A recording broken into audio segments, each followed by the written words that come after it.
News, लोकशाहीतील लोकांच्या हितासाठी। गट शिक्षण कार्यालयामध्ये मुख्यमंत्री युवा कार्य प्रशिक्षण योजनेत एक कर्मचारी कागदोपत्री दाखवून माहे ऑगस्ट पासून 10,000 रुपये मानधन उचलत असून यामुळे होत असलेली शासनाची फसवणूक गट शिक्षण कार्यालयात उघडकीस आली आहे। याने एकच खळबळ उडाली आहे।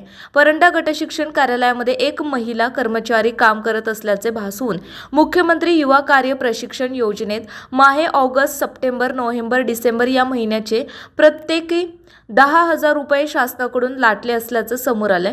या प्रकरणी सखोल चौकशी करून कारवाई करण्याची मागणी करण्यात येत आहे। प्रत्येक युवक युवतींना शिक्षणारूप रोजगाराच्या संधी मिळाव्यात यासाठी युवक युवती आणि त्यांचे पालक जागरूक असतात। राज्य शासन देखील त्यांच्या रोजगार निर्मितीसाठी सर्वतोपरी प्रयत्न करीत असते।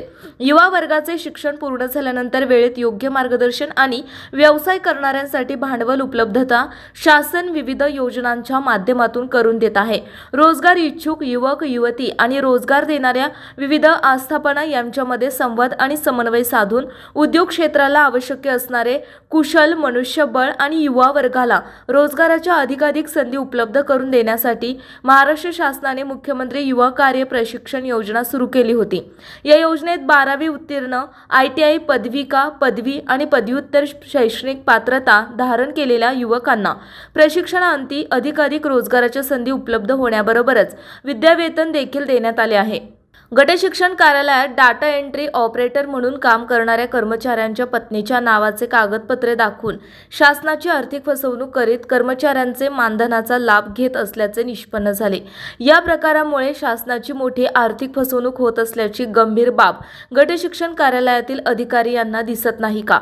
त्यामुळे गट शिक्षण कार्यालयात मुख्यमंत्री युवा कार्य प्रशिक्षण योजनेत नियुक्ती करण्यात आलेल्या कर्मचाऱ्यांची चौकशी पंचायत समितीचे गटविकास अधिकारी मनोज राऊत यांनी करावी अशी मागणी केली जात आहे।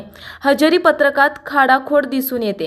गट शिक्षण कार्यालयात मुख्यमंत्री युवा कार्य प्रशिक्षण योजनेत नियुक्ती केलेल्या कर्मचाऱ्यांची उपस्थिती घेताना हजेरी पत्रकात माहे जानेवारीमध्ये मोठ्या प्रमाणात खाडाखोड दिसून येते। संबंधित कर्मचाऱ्याला कोणत्या आस्थापना दिले याची माहिती उपलब्ध झाली नाही। प्रशिक्षणार्थी कर्मचाऱ्यांची कागदपत्रे गट शिक्षण कार्यालयात नाहीत। यामुळे बोगस नियुक्ती केली का याबाबत चर्चांना उधाण आलं आहे। त्यांना माहे ऑगस्ट मध्ये गट शिक्षण अधिकारी यांनी नियुक्त पत्र दिले आहेत। ती कर्मचारी दिनांक 16 ऑगस्ट 2014 पासून कार्यालयामध्ये काम करत असल्याचे दाखवण्यात आले आहे, परंतु त्यांचे नियुक्तीपत्र गट शिक्षण कार्यालयामध्ये सापडत नाही। संपादक आशुतोष बनसोडे।